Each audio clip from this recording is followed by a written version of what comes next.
Okay, so when we talk about positive versus negative reinforcements, let's start with positive reinforcement. It is consequences that bring about the increase of behavior through the presentation rather than the removal of a stimulus.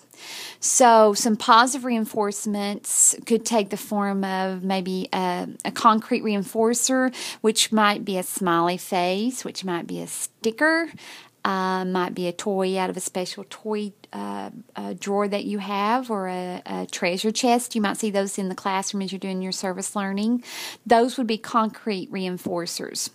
It's amazing because when I first started here at Walters State, in my learning strategies class at the time, if a student made 100, I would, because of a habit, I would take the 2 zeros and make a smiley face out of them.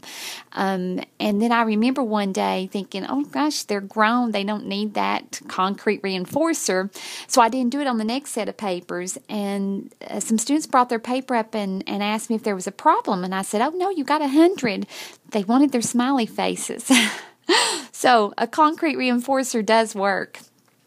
A social reinforcer, the best example for a social reinforcer would be someone telling a student that he or she did a good job, whether that be you as a teacher, whether that be another person in the class, whether that be an outside visitor, an outside teacher, maybe administration.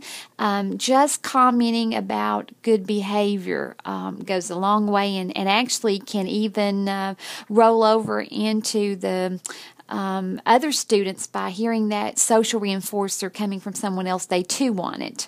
An activity reinforcer is an opportunity to engage in a favorite pastime.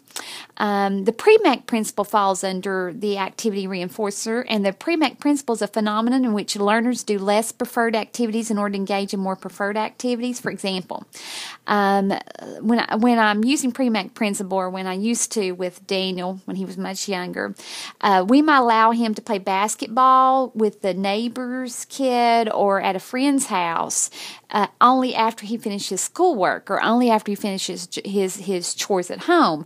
All right, so he really wanted to go play basketball.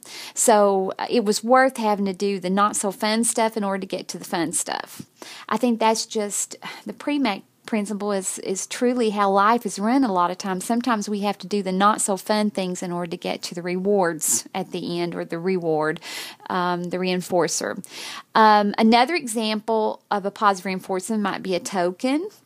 Or just some positive feedback, maybe great job on the paper, or some kind of a little statement that tells them what a good job they've done. And we all like to hear that. That's human nature.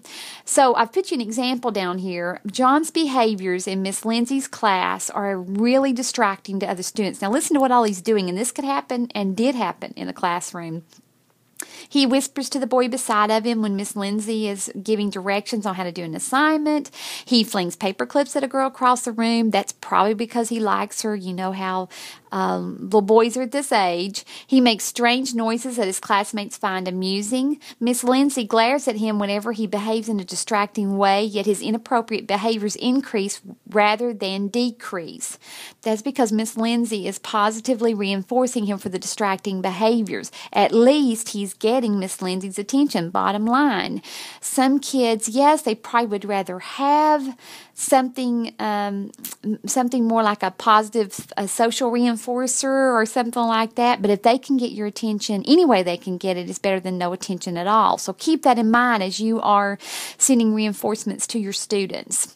Negative reinforcements, consequences that bring about the increase of behavior through the removal rather than the presentation of a stimulus. So whereas some students misbehave in class primarily to get attention, that would be a positive reinforcer, even though sometimes it's a negative one. It's still a positive reinforcer in their eyes. Others often misbehave to escape something they don't want to do, such as a difficult assignment, and their escape behavior is negatively reinforced.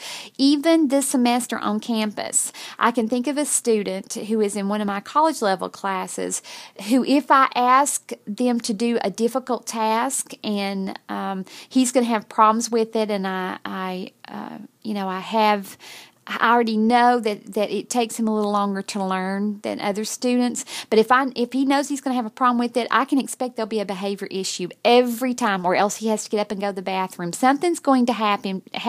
He's going to pick at somebody. He's going to get me to fuss at him over something, so that he doesn't bring attention to the fact he doesn't know the educational question I've posed. So when certain responses enable students to eliminate or escape unpleasant stimuli, those responses will increase in frequency. I see it every time. Anytime that there's going to be an assignment that I know he's not going to be comfortable in doing, look out, I'm going to have a behavior issue. So a good example of this might be in the middle of an exam, Larry tells his teacher he's a stomachache. Now, this happens all the time, guys. So be prepared. They're going to play you